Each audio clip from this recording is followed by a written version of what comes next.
दोस्तों, मुराद से बात हुई मेरी। मैं तुम लोगों को बता नहीं सकती कि क्या हो गया है मुझसे।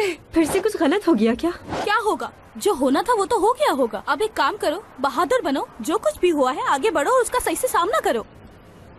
वो बात नहीं है।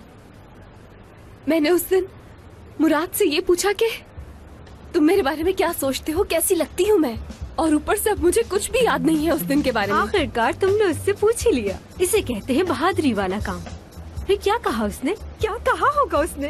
क्या इसमें कौन सी बहादुरी की बात है? ये कहकर इस लड़की ने अपना गेम खत्म कर दिया है। अब देखना वो मुराद इसका कितना फायदा उठाएगा। वैसे उसने जवाब क्या दिया है? मैंने उससे पूछा था, उसने कहा इस बारे में ना ही जानो तो बेहतर होगा। ये मुराद भी ना बहुत इंटेलिजेंट लड़का है, 2 मिनट में पागल बनाता है। हो सकता है कि उसने अपनी मोहब्बत का इजहार कर दिया और वो चाह रहा हो कि ये सब याद करे। अगर नेगेटिव ही सोचते रहे तो समझो हो गया काम। समझ रही हो ना हयात? यार असली मुझे तो आज तक ये समझ नहीं आई है कि तुम हमारे साथ हो या उस मुराद के साथ। मैं इश्क की तरफ हूँ मेरी जान। कुछ तो करना होगा, मुझे याद करना होगा सब। मैंने उससे क्या कहा, क्या नहीं कहा। हो सकता है उसने मुझे ना बोला हो। इस बात का पता लगाना बहुत जरूरी है। मुझे तो अभी भी समझ नहीं आ रहा कि वो क्या सोच रहे होंगे मेरे बारे में। पता नहीं मैंने क्या